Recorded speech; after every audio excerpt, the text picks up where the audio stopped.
Terima kasih. Matur nuwun Pak Rektor. Ini semua intinya sudah disampaikan beliau, jadi saya sisa-sisanya aja. Bahkan porsi saya sebagai orang UIN juga sudah diambil beliau. Jadi saya sudah nggak kebagian, tinggal porsi menterinya aja yang saya masih kebagian.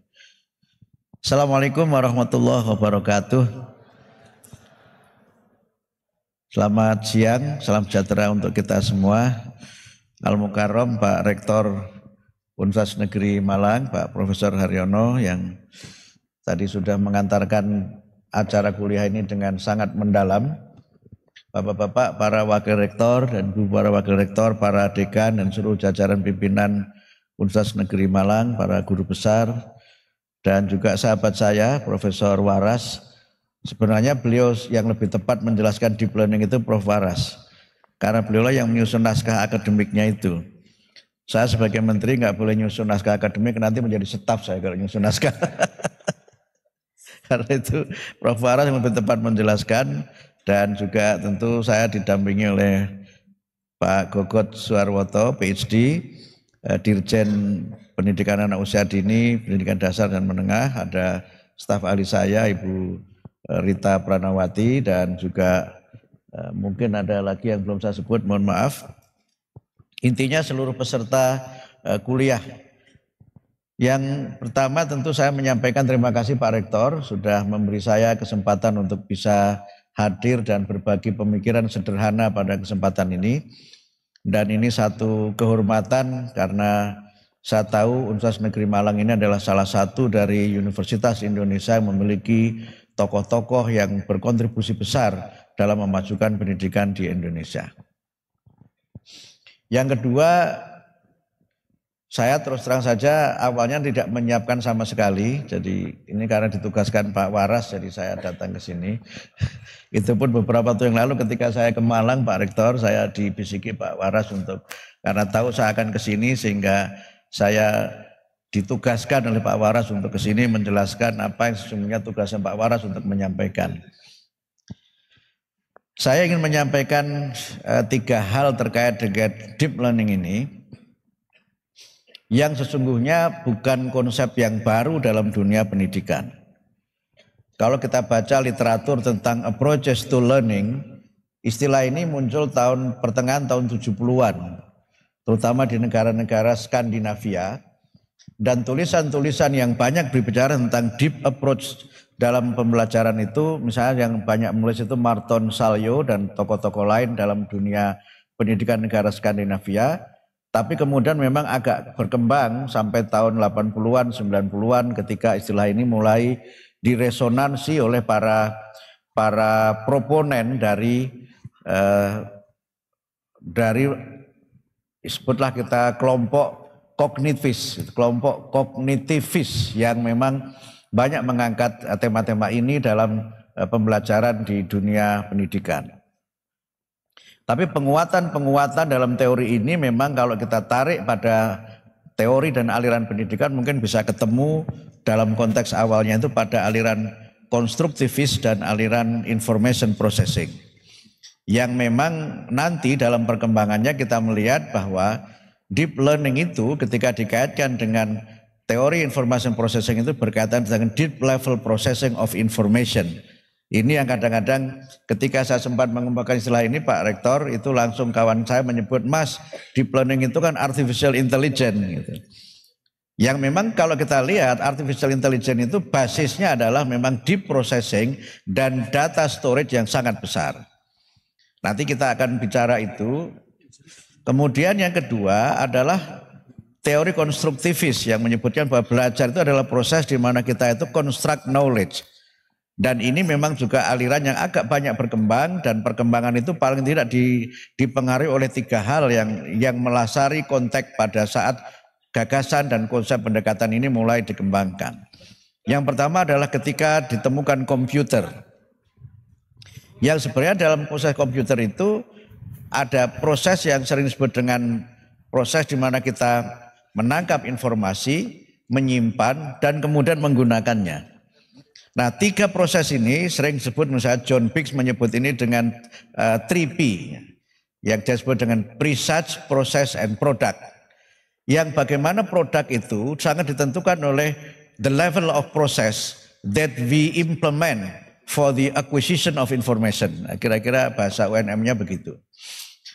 Jadi sejauh mana proses itu kita gunakan dalam menangkap informasi. Dalam kaitan ini sebenarnya kita melihat the depth and the quality of the process. Bagaimana kedalaman dan kualitas proses itu akan menentukan bagaimana kualitas dari belajar dan ilmu yang kita hasilkan. Tentu banyak teori yang nanti bisa menjelaskan itu. Yang kedua adalah pemahaman manusia tentang otak. Tadi Pak Rektor sudah menyebutkan bagian-bagian otak manusia itu juga menjadi bagian yang memang berpengaruh, dan kita juga baru sadar ternyata otak manusia yang sangat terproteksi luar biasa itu kan kemudian memiliki bagian-bagian yang semuanya berkaitan dengan proses-proses bagaimana kita mengolah informasi, proses yang berkaitan dengan bagaimana kita menyimpan, menggunakan, bahkan proses-proses emosional yang itu ternyata memang ada pada bagian-bagian dalam otak manusia itu. Tadi Pak Rektor sudah menyampaikan beberapa bagian yang berkaitan dengan bagaimana otak manusia itu berkembang dan bagaimana otak manusia itu berperan dalam proses pembelajaran itu. Yang kalau kita lihat bagaimana para konstruktivis ini menjelaskan fungsi otak itu juga hampir sama dengan teori komputer itu. Karena otak itu menangkap informasi dari indera manusia, apakah melalui penglihatan, pendengaran, kemudian meraba dan seterusnya itu. Kalau di teman-teman muslim sebagian malah ada indranya, indra ke-6 katanya, yaitu indra jati namanya yang ke-6 itu. Itu berpengaruh gitu. Dan menarik, tadi Pak Rektor sudah memulai dan saya izin untuk menggunakan ilmu saya sebagai orang UIN gitu. Ketika orang itu melihat, sesungguhnya bukan physical proses yang terjadi. Tetapi melihat itu mesti melibatkan otak. Melibatkan otak. Karena itu Quran itu menggunakan istilah a'yunun la yubsiruna biha. Gitu. Mata yang tidak melihat. Karena apa? Melihatnya tidak menggunakan perhatian, tidak menggunakan pemikiran, dan tidak menggunakan keterlibatan perasaan ketika melihat sesuatu. Disinilah sebenarnya deep processing sudah dimulai. Karena itu kalau kita bicara mengenai teori-teori ini, mesti pintu pertamanya adalah attention, perhatian. Yang attention itu kalau saya kutip orang kognitivis itu menyebut allocatable mental resources. Sebenarnya proses mental yang bisa kita atur. Bisa kita atur. Karena itu pintu pertama untuk kita melakukan learning yang mendalam itu adalah attention, perhatian. Dan kalau perhatian ini terlibat dalam proses itu, maka otak kita terlibat, indera kita terlibat, dan kemampuan kita, pengalaman kita, pengetahuan kita miliki juga terlibat. Disinilah kemudian kalau kita gali agak ke belakang, teori ini juga sebenarnya tidak jauh berbeda dan tidak punya kontradiksi dengan berbagai hal yang orang menyebut dengan quantum learning, quantum teaching dan sejenisnya itu.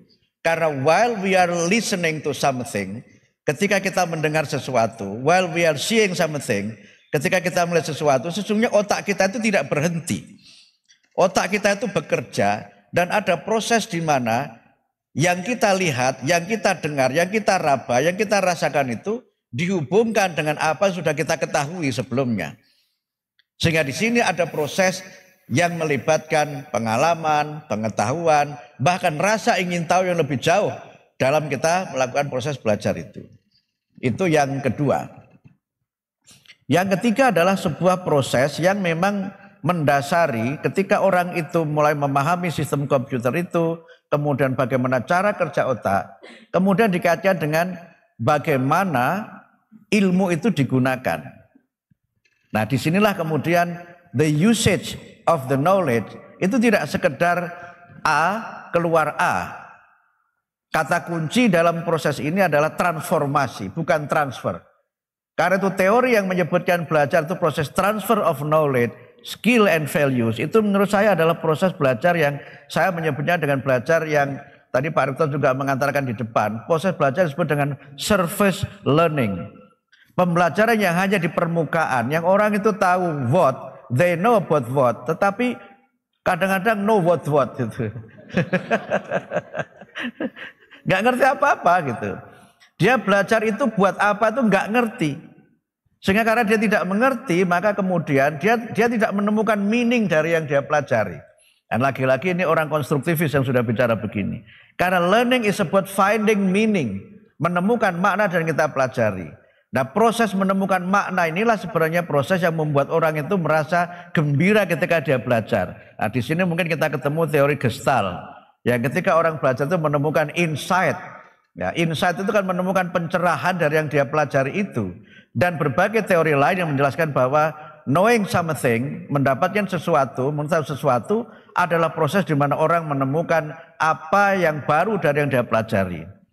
Nah, mohon maaf kalau saya agak mengambil porsinya teman-teman dari Universitas Negeri Malang karena saya S1 juga tarbiyah, jadi saya agak mempelajari teori-teori ini semua.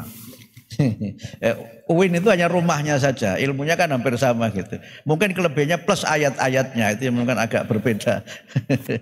Nah, karena itu maka ini dalam konteks ilmu di Islam Pak Rektor, ketika orang memiliki ilmu maka disebutkan ilmu itu cahaya. Al-ilmu nurun, ilmu itu cahaya. Nah, insight dalam bahasanya Gestalt sebenarnya. Bahasanya Gestalt itu kan insight itu. Oleh karena itu maka mata itu melihat kalau proses-proses mental itu terlibat. Nah, proses mental inilah yang menjadikan satu fungsi dasar bagaimana kemudian belajar itu terjadi. Nah, disitulah nanti mulai dari proses attention, kemudian memori dan seterusnya itu nanti berjalan lebih lanjut. Tapi core-nya adalah deep level processing. Gitu. Yang kedua, ini yang mungkin tidak sama persis dengan teori deep learning yang ada di barat adalah bagaimana belajar itu menjadi proses yang memuliakan manusia. Di sini mungkin kita bicara teori humanisme yang menyebut bahwa manusia itu adalah unique individual yang dia tidak ada kesamaannya dengan siapapun dan siapapun juga apapun keadaannya harus kita lihat sebagai manusia yang memiliki sifat-sifat kemanusiaannya dan potensi-potensi kemanusiaannya yang oleh karena itu maka dalam kaitan ini belajar itu harus memiliki dan berpihak kepada proses namanya diferensiasi. Ini yang kemarin agak dikumandangkan oleh para penggagas belajar merdeka. Sayangnya mohon maaf, konstruk teorinya tidak dimulai dari situ. Kenapa kita harus memuliakan manusia? Karena manusia memiliki potensi-potensi yang dengan itu memang manusia tidak sama satu dengan yang lain. Nah, disinilah kemudian proses yang Pak Rektor menyebut sebagai humanisasi itu menjadi dasar dalam kita ini belajar. Orang tidak boleh dipaksa dengan target-target tertentu. Bahkan kalau orang humanis yang radikal, misalnya ya agak radikal, Karl Rogers termasuk di dalamnya agak radikal itu bapak humanistik itu, dia menyebutkan dengan freedom to learn kan Pak, agak radikal teorinya di situ. Rogers itu menyebutkan nggak boleh orang itu belajar pakai jurusan-jurusan itu nggak boleh, suka-suka dia aja mau belajar apa gitu. Cuma kalau itu dituruti nanti nggak perlu ada fakultas, repot nanti administrasinya kan. Tapi sebagai sebuah proses yang menurut saya perlu ditekankan apa? Manusia punya cara belajar yang berbeda. Bahkan ketika saya belajar itu, cara berpikirnya pun juga berbeda. Sehingga style of thinking itu juga berpengaruh. Gitu. Kita kalau kita boleh jujur, itu kan tidak terbiasa menulis dari kanan ke kiri. Bahkan menulis Arab sekalipun itu, pikiran kita masih kiri ke kanan. Padahal menulis Arab itu harus dari kanan ke kiri. Kita nggak biasa membaca sesuatu dari tengah ke atas ke bawah, tapi selalu dari atas ke bawah. Karena itu kalau kita bicara pada bagaimana kita mengingat, itu yang diingat mesti yang di depan, yang paling atas, sama yang paling bawah, tengahnya lolos. Ini kan banyak cerita soal itu kan itu. Nah karena itu maka sebenarnya humanisasi di sini dan juga humanisme di situ itu memberi kebebasan orang. Kalau dia memang lebih kuat itu tangan kirinya, biarkan dia menulis dengan tangan kiri. Kecuali waktu makan karena menyangkut etika dan akhlak gitu. Tapi soal nulis kan nggak apa-apa pakai tangan kiri. Karena ada hubungan antara motorik kita dengan otak kita. Ini kan sudah terungkap lama ketika orang mulai memahami mengenai otak itu. Dan oleh karena itu, maka kalau Bapak Ibu membedah lagi, konsep dasar misalnya quantum learning itu kan dimulai dari situ. Ketika orang itu sedang mendengarkan sesuatu, melihat, meraba, menangkap informasi, itu kan otaknya dia bekerja. Sehingga karena itu maka ketika murid itu sedang belajar dan kemudian dia tiba-tiba bertanya, itu jangan dihentikan. Karena kalau dihentikan, proses berpikir dia itu menjadi terputus, dan kalau nanti diminta bertanya, dia sudah lupa apa yang harus dia tanyakan. Nah, ini yang kedua. Nah, yang ketiga yang saya kira penting adalah bagaimana kemudian kita mencoba melakukan evaluasi atas proses yang sekarang ini berjalan. Pembelajaran kita itu kan memang masih surface learning tadi. Know about what. Kalau kita kemudian kaitkan itu dengan bagaimana proses itu dilakukan, kita itu banyak melibatkan namanya proses declarative knowledge. Declarative knowledge itu pengetahuan yang isinya itu fakta-fakta. Isinya fakta-fakta, yang fakta itu kadang-kadang terpisah dengan yang lain, sehingga kemudian membuat orang itu tidak menemukan makna dari yang dia pelajari. Kalau orang bertanya ibu kota Jawa Timur Surabaya, itu kan fakta. Tapi untuk apa dia mengerti bahwa Jawa Timur itu ibu kotanya Surabaya, itu nanti bisa menjadi masalah kalau dia kemudian tidak menemukan makna di balik dia mengerti mengenai ibu kota Jawa Timur adalah Surabaya. Ketika orang mengerti wilayah di Jawa Timur, ada wilayah Malang, Tulungagung, Trenggalek dan sebagainya. Kalau dia sudah mengerti itu dan kemudian tidak menemukan makna dari situ, maka pembelajaran menjadi sesuatu yang menyiksa. Apalagi kalau itu nanti keluar dalam ujian, karena konsekuensi dari surface learning itu adalah reproductive learning. Belajar yang kita hanya mereproduksi apa yang sudah diajarkan, walaupun tidak tahu artinya, tapi bisa menjawab. Makanya ada anekdot seorang anak habis ujian ditanya ibunya, gimana tadi kamu ujiannya? Alhamdulillah baik bu, saya insya Allah bisa menjawab semua kecuali satu yang saya ragu. Ada pertanyaan, ibu kota Jawa Timur itu mana? Gitu. Nah sang anak menjawabnya Bandung. Ibunya menjawab, oh salah nak, itu yang betul Surabaya. Akhirnya sang anak berdoa, ya Allah pindahkanlah ibu kota Jawa Timur dari Surabaya ke Bandung. Sehingga mengerjakannya itu fill in the blank aja, isilah titik-titik yang kosong itu, reproduktif semua, sehingga orang itu menghafal tanpa tahu mengapa dia harus menghafal dan bagaimana caranya harus menghafal.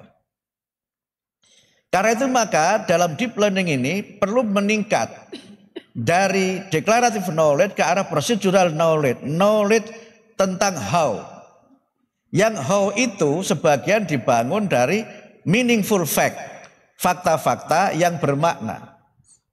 Jadi kalau kemudian itu menjadi fakta bermakna, orang mau pergi dari Malang ke Surabaya, dia lewat mana? Kalau dia tidak mengerti map, tidak mengerti peta Jawa Timur, mana yang bisa dilewati dari Malang ke Surabaya, maka tidak menemukan makna dari situ. Tetapi ketika dia mengerti nama-nama kota di Jawa Timur dan dihubungkan dengan how do you go to Surabaya from Malang, maka fakta itu menjadi punya makna. Jadi ilmiah banget ya Pak. Padahal saya maunya tidak begini Pak saya Pak. Saya mau tetap jadi menteri Pak, nggak mau jadi profesor di sini Pak. Karena biasanya menteri itu bicaranya anggaran Pak. Apalagi sekarang sedang efisiensi macam-macam itu. Maunya begitu Pak saya itu. Tapi nggak apa-apa mumpung di sini jadi saya biar jadi profesor di sini. Nah, kemudian yang berikutnya adalah bagaimana menghubungkan itu. Bagaimana fakta-fakta itu dihubungkan. Nah, di situ sebenarnya selama proses berjalan, maka otak kita bekerja, ilmu yang kita miliki bekerja, dan kemudian ilmu yang kita miliki ditambah. Karena sesungguhnya banyak fakta dalam kehidupan itu tidak berdiri sendiri. Nah, kembali di sini masuk pada belajar agak teknikal adalah deep learning itu dimulai dari mind map. Ini teori Tony Buzan itu. Yang sebelum Buzan itu mengumumkan mind map itu dalam psikologi dikenal namanya skemata. yang menggambarkan betapa ilmu yang kita pelajari, ilmu yang ada di otak kita itu terkoneksi antara satu dengan yang lain. Terhubung dengan satu yang lain. Sehingga menjadi jejaring yang jejaring itu dalam setiap jejaring ada namanya node. Satu lingkaran konsep bahkan fakta, tapi dia terhubung dengan yang lain yang semakin banyak yang kita ketahui, maka dia tidak berdiri sendiri sebagai sebuah knowledge atau pengetahuan itu. Nah, kalau sudah begitu, lalu bagaimana deep learningnya itu terjadi? Proses yang mendalam itu terjadi ketika orang itu belajar tidak hanya orientasinya sebagai accumulation of knowledge, tidak sekedar mengumpulkan tapi menemukan makna dari ilmu itu. Kemudian yang berikutnya, proses itu berjalan ketika dia bisa menemukan sesuatu yang baru dari yang dia pelajari. Disinilah kemudian dalam deep learning itu ada 3 pilar yang melekat di dalamnya. Pak Paras menggunakan istilah pilar atau fondasi, Pak? Hampir sama ya, hampir sama. Beliau menyebutnya prinsip. Oke, saya setuju dengan Pak Paras karena beliau yang merumuskan. Dan merumuskannya dengan waras, Pak. Merumuskannya dengan waras. Artinya dengan sadar gitu. Yang pertama itu mindful. Mindful itu maknanya ada 3. Kalau kita coba buka dalam kamus bahasa Inggris itu, mind itu kan kesadaran. Jadi proses itu berlangsung dengan penuh kesadaran ketika dia terlibat dalam semua proses itu. Makanya tadi dimulai dengan attention dan macam-macam itu. Yang kedua, mindful itu artinya penghormatan. Di sini sebenarnya pengertian memuliakan tadi itu sudah mulai masuk. Karena itu maka murid itu apapun keadaannya itu harus kita fully respect. Tidak boleh ada murid yang kehadirannya di kelas itu tidak kita pernah ketahui sama sekali atau kita abaikan sama sekali. Karena kecenderungan mengajar itu kan cenderung berpihak pada yang paling menonjol kemungkinan. Pertama paling pinter. Yang kedua yang left behind, yang terlambat, slow learners itu. Nah yang ketiga itu yang spesial secara penampilan, ganteng sekali atau cantik sekali. Atau nuakal sekali Pak Rektor. Jadi kalau kita jadi dosen itu kadang-kadang yang dilihat itu, ini kok ganteng, ini anak sopo. Itu mesti anaknya Pak Rektor. Makanya biasanya dosen di tempat lain tidak di sini. Itu biasanya sudah terpesona oleh mahasiswa karena penampilannya. Mahasiswa yang cantik itu cenderung dapat nilai bagus dari dosen yang bujang. Tapi tidak di sini Pak, di tempat lain.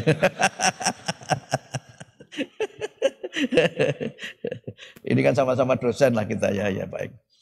Jadi tidak boleh ada negligent, tidak boleh seseorang itu diabaikan. Semuanya harus diberikan perhatian yang penuh oleh gurunya.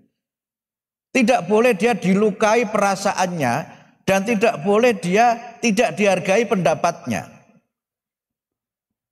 Itu mindful yang kedua pengertiannya itu. Kemudian yang ketiga adalah proses reflektif. Itu yang kemudian disebut dalam teori belajar yang lain itu proses metakognisi. Di mana dia itu knowing about learning, dia tahu mengapa dia belajar itu dan bagaimana cara dia mempelajari sesuatu itu. Sehingga ketika kita mengajar, kita tidak sekedar menyampaikan materi tetapi juga memberikan murid itu ruang untuk bagaimana cara mempelajarinya. Kalau dia memang harus menghafal, itu diajari bagaimana cara menghafal. Yang cara menghafal dalam ilmu sejarah itu berbeda dengan cara menghafal dalam bahasa Indonesia atau kimia. Sangat berbeda. Dalam matematika orang bisa hafal rumus-rumus matematika, tetapi tidak mengerti bagaimana menggunakan rumus itu. Ketika logiknya itu tidak masuk di dalamnya. Karena itu maka dalam deep learning itu dengan mindful learning itu semua diajak untuk terlibat dalam pembelajaran. Semua pengalaman yang dimiliki, pengetahuan sebelumnya itu dieksplorasi, diberikan ruang.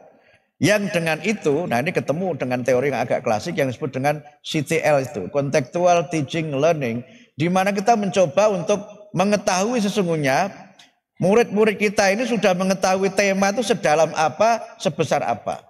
Yang bisa jadi dalam proses ini, guru tidak perlu pakai buku teks. Dia tinggal mengeksplorasi apa yang ada di dalam kelas sambil mengarahkan supaya tetap sesuai dengan tema. Sehingga sebenarnya semua orang itu merasa punya kontribusi dalam pembelajaran. Dia merasa terlibat, dia merasa dihormati. Karena apa? Dia tidak undermine, tidak direndahkan oleh gurunya. Nah, ini mindful yang kita maksud dalam deep learning itu. Begitu kita sudah mengabaikan pendapat murid dan kemudian kita langsung vonis itu salah, itu keliru, nah, sudah selesai. Besok tidak berangkat dia. Tetapi ketika kemudian kita coba tidak usah kita salahkan, walaupun pendapatnya sama sekali nggak ada hubungannya, tapi dia sudah berpendapat dan kita perhatikan, kita cukup mengatakan mungkin, oh iya coba ada lagi yang lain tanpa mengatakan dia salah, maka dia tetap merasa dihargai karena pendapatnya didengar. Nah itu yang pertama. Yang kedua meaningful, kan? Menjadi bermakna. Nah kalau kita orang Islam itu kan selalu berdoa supaya diberikan ilmu yang bermanfaat. Ya kan, bahkan di antara doa yang kita itu diselamatkan itu kan min ilmin la yangfa, dari ilmu yang enggak bermanfaat. Ilmu yang tidak bermanfaat itu ilmu yang dia tidak mengerti mengapa dia mempelajari itu. Karena itu dia harus menemukan meaning. Saya belajar to be dalam bahasa Inggris misalnya he is, itu untuk apa saya mempelajari itu? Bagaimana saya bisa menggunakan to be itu secara maksimal sehingga yang dipelajari hanya to be, hanya is saja, tapi objek di depan sama belakang, subjek sama objeknya itu berbeda, itu menjadi sangat kaya dan dia didorong untuk bisa menggunakan is itu dengan sebanyak-banyaknya termasuk is 3, is 4 dan seterusnya itu. Gitu. Nah, selama ini kan kita belum begitu. Kalau contohnya itu misalnya he is a professor, he is a student, maka sudah selesai di situ. Tapi ketika kita hanya menekankan titik tekannya ini adalah to be, bagaimana murid menggunakan kata-kata is to be is itu, tapi di depannya diganti subjeknya, kemudian diganti profesinya, predikatnya, maka dia bisa membuat sekian banyak contoh kalimat, dia menemukan oh ternyata dari is itu banyak sekali ya gitu. Kira-kira begitu. Jadi meaning itu dia temukan dari dia punya kesempatan menggunakan itu. Sehingga mungkin di depan diganti dengan misalnya apa? Kalau misalnya tadi apa nama orang mungkin diganti benda, cat, kucing, kan bisa juga kan? Kemudian nanti apa lagi? Yang makhluk binatang apa selain kucing? Apalah gitu. Biasanya kucing dan anjing itu kan sudah nggak berlaku tuh musuhannya itu, karena sekarang nggak berlaku juga. Tom and Jerry juga sudah rukun itu. Sama-sama main film juga. Jadi diberi kesempatan itu. Ketika orang mengerti rumus segitiga, ya, setengah alas kali tinggi. Setelah dia tahu setengah alas kali tinggi itu menggunakannya bagaimana, itu nanti menjadi menarik. Dibuat contoh, Pak Rektor memiliki gedung yang bentuknya segitiga. Berapa? Dicontohkan real, konkret begitu. Sehingga dia menemukan ternyata belajar setengah alas kali tinggi itu gunanya banyak. Tapi lebih bermakna lagi kalau kemudian dia menemukan makna itu dalam kaitan dengan dia bisa mempelajari sesuatu yang lebih dari itu. Sehingga meaning itu tidak sekedar berkaitan dengan artinya apa, tapi manfaatnya apa. Dan kemudian saya bagaimana bisa meningkatkan itu. Nah kalau itu semua sudah berjalan, mindful dan meaningful itu, maka pembelajaran mesti akan menyenangkan, akan joyful. Saya sengaja tidak menggunakan kata fun. Karena teori yang banyak dipakai kan, belajar menyenangkan dengan fun learning itu dimaknai fun itu funny learning. Padahal yang fun itu belum tentu menyenangkan. Yang funny kadang-kadang nyebelin. Karena kadang-kadang guru itu memaknainya melucunya itu physical. Si Blacky kesini dong gitu. Maunya melucu tapi body shaming. Akhirnya besok dia beli pemutih. Supaya nggak dipanggil Blacky gitu, misalnya begitu. Nggak boleh begitu. Jadi joy kesenangan itu ditemukan ketika dia menemukan tadi, dia merasa dihargai, dia merasa bisa melakukan sendiri, dia bisa menemukan sesuatu yang baru, dan kemudian mendapatkan makna dari yang dia pelajari itu. Karena itu maka dalam deep learning itu tidak sekedar achievement motivation learning, belajar yang orientasinya hanya lulus. Achievement itu di atasnya surface. Tetapi kalau sekedar lulus, maka dia hanya akan mempelajari apa yang nanti ditanyakan dalam ujian, yang tidak kira-kira keluar dalam ujian tidak dipelajari. Itu tidak berlaku di sini saya kira. Mahasiswa UN Malang nggak begitu ya Pak ya? Enggak, itu zaman saya dulu begitu. Makanya sampai malam itu mencoba mencari kira-kira besok yang keluar itu apa gitu. Oh enggak jauh berbeda. Sampai kemudian mengumpulkan itu. Apa namanya, jawaban singkat. Tidak, jangan bilang contekan lah, enggak enak gitu. Jadi karena orientasinya itu kemudian dibuat ranking-ranking. Dibuat ranking-ranking. Kamu ranking berapa nak? Alhamdulillah Bu ranking 1. Muridnya berapa? Cuma 3 gitu. Jadi 1 dari 3 ya hebat lah 1 dari 3. Yang repot itu ranking 1 dari 1. Kan ranking itu kan relatif. Karena itu sebenarnya tidak perlu dibuat pemeringkatan seperti itu. Walaupun tidak perlu ada nilai gitu. Tetap saja karena itu nanti harus ada memang administrasinya. Sehingga dalam kaitan ini deep learning itu meniscayakan proses yang tadi saya sebut dengan metacognitive process, dan kemudian learner self direction. Dia memiliki kemandirian yang tinggi untuk belajar. Sehingga evaluasinya itu adalah evaluasi yang sering kita sebut dengan solo. Nah, solo itu self observed learning outcome. Jadi kalau murid sudah mengerjakan suatu tugas kemudian oleh guru itu dianggap tidak benar, maka tidak langsung itu yang benar apa, tapi mungkin diberi tanda saja. Coba kamu pikirkan lagi, kamu lihat lagi coba. Dan ketika itu ditemukan, tidak langsung diberikan jawabannya juga, tapi mungkin diberikan referensinya. Coba kamu baca lagi buku ini halaman sekian. Coba kamu lihat lagi teori ini, kemudian kamu bandingkan teori itu dengan jawaban atau dengan tugas yang sudah kamu buat. Jadi didorong untuk seperti itu. Dengan cara seperti itu, maka dia akan belajar banyak hal. Sehingga deep learning itu bisa berjalan kalau bagian terakhir Pak Rektor, materi yang dipelajari tidak terlalu banyak. Materi yang dipelajari tidak terlalu banyak. Tetapi sedikit yang dipelajari itu adalah yang most essential. Yang most essential itu dia meaningful karena bisa ditransformasikan dalam berbagai konteks. Gitu.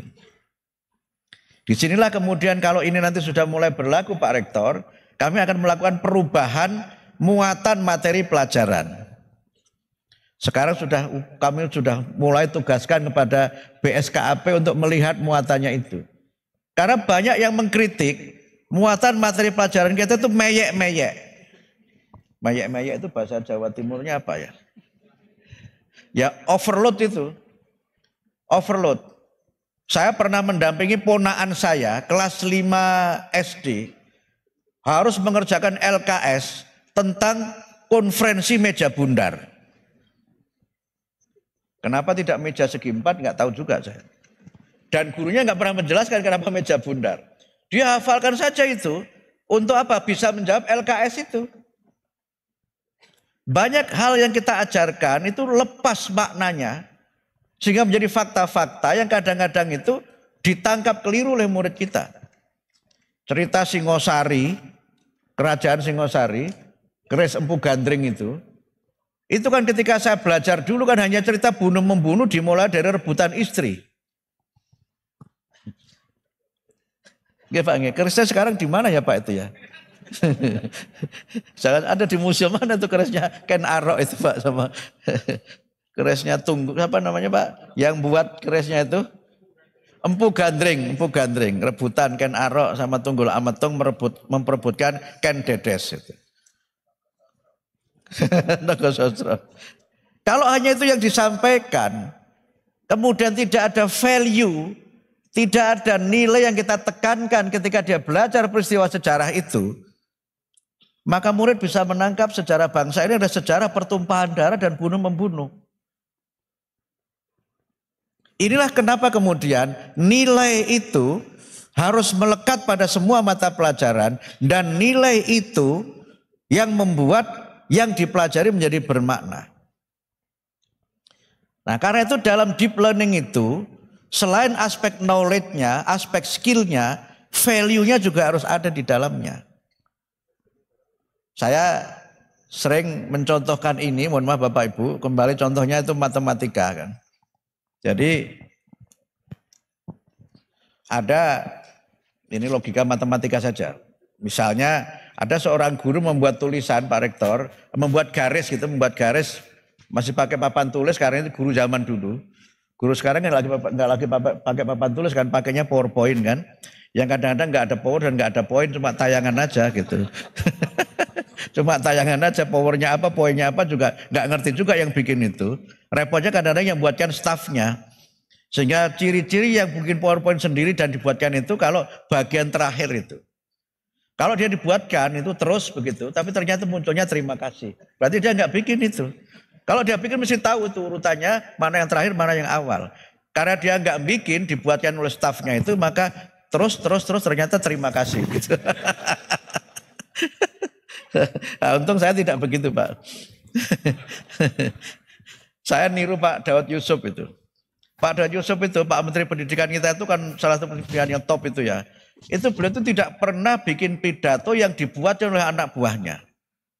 Beliau bikin sendiri naskah pidatonya itu Pak. Semua sambutan beliau bikin sendiri. Karena itu tahu betul apa yang dikatakan, tahu betul apa yang ditulis. Nah itu yang sekarang membuat staf saya itu mulai agak ringan tugasnya. Karena nggak pernah membuatkan naskah pidato, nggak pernah. Karena dibuatkan pun nggak saya baca juga. Terima kasih staf saya sudah bersabar. Nah, poinnya apa? Value-nya harus melekat. Dan karena value itu harus melekat, maka tadi kembali ke guru matematika. Guru mengatakan guru ini membuat garis sepanjang 100 cm. Kemudian guru itu memerintahkan kepada muridnya, siapa di antara kalian yang bisa membuat garis ini lebih pendek. Jadi perintahnya begitu Pak Rektor. Siapa yang bisa membuat garis ini lebih pendek. Nah murid itu maju kan, murid maju, garis yang 100 cm itu dia bikin 80 cm. Lebih pendek ya Pak Rektor ya, lebih pendek. Maju lagi, karena yang tadi tidak disalahkan, maju lagi, dia bikin lagi garis yang sudah tinggal 80 cm menjadi 70. Sampai terakhir tinggal 10 cm. Tapi udah ada murid yang kesekian yang dia maju, membuat garis 120 cm. Dengan garis 120 cm itu, maka garis yang 100 cm menjadi lebih pendek. Ya kan? Itulah logika matematika, itulah menemukan meaning. Nah belajar kita tuh seringkali nggak begitu Pak Rektor. Nah, mikirnya tuh motong-motong itu. Bahasa sekarangnya efisiensi. Itu motong-motong itu. Itu. Makanya saya nggak pakai kata dipotong, diefisiensikan. Bahkan saya bilang direalokasikan. Saya bilang begitu. Itu. Sama dengan ketika kantor itu jadi 3 Pak Rektor, ada yang menyebut sekarang dipecah jadi 3 menteri. Enggak dipecah. Saya bilang direorganisasi menjadi 3 menteri. Dari dulu Mendikbudristek sekarang menjadi direorganisasi menjadi Menteri Dasar Menengah, Dikti Saintek dan Kebudayaan. Direorganisasi saja. Menterinya enggak boleh dipecah-pecah. Malah tadi ada kawan yang WA saya cerita, enggak apa-apa Mukti nanti 2029 juga digabung lagi katanya begitu. Kata kawan saya yang di WA itu Pak gitu. Nah karena itu kita harus mengajarkan itu kepada anak-anak kita itu. Sehingga tidak boleh ada materi pelajaran yang minus value. Disitulah kenapa Pak Rektor kami mulai menekankan setiap mata pelajaran harus ada pendidikan nilainya. Yang pendidikan nilai itu tidak selalu dalam pelajaran agama. Saya berikan contoh dalam pelajaran olahraga sekalipun itu juga harus ada nilainya di situ. Kita bisa mengajarkan karakter lewat olahraga. Bagaimana orang itu mau mengakui keunggulan lawan itu kan harus berolahraga dulu. Nah kita itu kan hanya diajari siap menang Tidak siap kalah.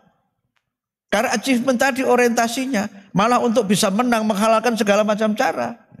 Ini yang kemudian seringkali harus kita perbaiki. Karena itu maka kalau materinya dikurangi, maka kemudian kesempatan anak untuk mengkontekstualisasikan yang dipelajari dalam kehidupan sehari itu menjadi penting. Yang super terakhir, misalnya saya berikan contoh dalam konteks tadi, menghubungkan antar ilmu. Nah, supaya saya tetap sebagai orang UIN, saya berikan contoh. Misalnya matematika dengan sholat. Kalau ini kan agak gampang ya, rokaat sholat itu kan matematika gampang. Karena waktu saya sekolah itu Pak, saya punya 3 nilai merah di semua jenjang Pak. MI saya punya nilai merah 1, matematika Pak, waktu saya kelas 5 itu. Sanawiyah pernah punya nilai merah 1 waktu saya kelas 1 Sanawiyah. Aliyah saya punya nilai merah 1 waktu saya kelas 2. Jadi matematika terus Pak yang merah itu. Tapi ketika di MI itu guru saya menghibur saya. Mukti nggak usah sedih, matematika itu tidak menjadi pertanyaan kubur. Itu cara guru saya menghibur saya begitu Pak. Bahkan kemudian dikatakan di akhirat itu tidak ditanya matematika itu. Ya karena dulu saya anak MI kan, dan kalau nanya mesti di blaming, kamu jangan banyak nanya seperti Bani Israel gitu. Ya gak pernah ditanya juga Pak gitu.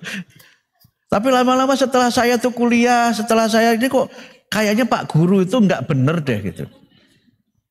Kenapa begitu? Matematika itu ilmu yang di dunia dan di akhirat masih berlaku Pak. Nanti di akhirat itu ada namanya yaumul hisab. Itu hari di mana amal kita itu dihitung, itu kan matematika itu. Matematika, ilmu fikih itu nggak ada lagi, batalnya wudhu, tayamum itu nggak ada. Yang ada matematika Pak yang masih berlaku Pak itu. Jadi penting matematika itu. Nah, yang kedua, kalau orang itu sholat, ya dia harus menghadap kiblat. Menghadap kiblat itu kalau nggak ngerti matematika itu kiblatnya keliru. Bagaimana arah kiblat dari auditorium Universitas Negeri Malang ini ke arah Mekah itu kan harus dihitung berapa derajat. Kalau nggak ngerti hitung-hitungan matematika, sinus, kosinus, tangen, kotangen itu nggak ketemu kiblatnya itu. Nggak ketemu kiblatnya itu. Jadi kalau ingin jadi orang muslim yang benar kiblatnya itu lurus, jadilah ahli matematika. Nah, kok dianggap nggak penting matematika itu? Jadi ada koneksi itu. Matematika itu penting untuk ngitung warisan. Betul ya Pak ya? Kalau matematika nggak pinter, keliru bagi waris itu. Nah, cuma problemnya itu di Quran itu yang dicontohkan itu suami mati, istrinya 1, bagiannya begini, punya anak begini. Nah, tidak muncul kalau suaminya istrinya 2, gimana matematikanya itu lebih kompleks lagi itu. Gitu. Saya ini kok jadi sampai di sini ya. Poin saya ingin menunjukkan betapa dengan deep learning itu, ilmu itu tidak ada yang dipisah-pisah gitu. Terapan matematika itu bisa untuk bagaimana kita bisa beragama dengan benar, bagaimana kita bisa berbagi dengan benar, dan bagaimana bisa berakhlak dengan benar gitu. Nah, ketika kita bicara air misalnya, kita pakai, misalnya guru menulis tentang air, lingkaran di papan itu air. Kemudian note ya, dibuat note dalam lingkaran. Kemudian dikaitkan, coba siapa yang kalian tahu tentang air? Mungkin kalau yang ditanya Joshua dia bilang air ada banyak gitu kan. Itu kalau Joshua zaman masih kecil. Setelah gede dia nggak gitu lagi karena sudah makin tahu itu.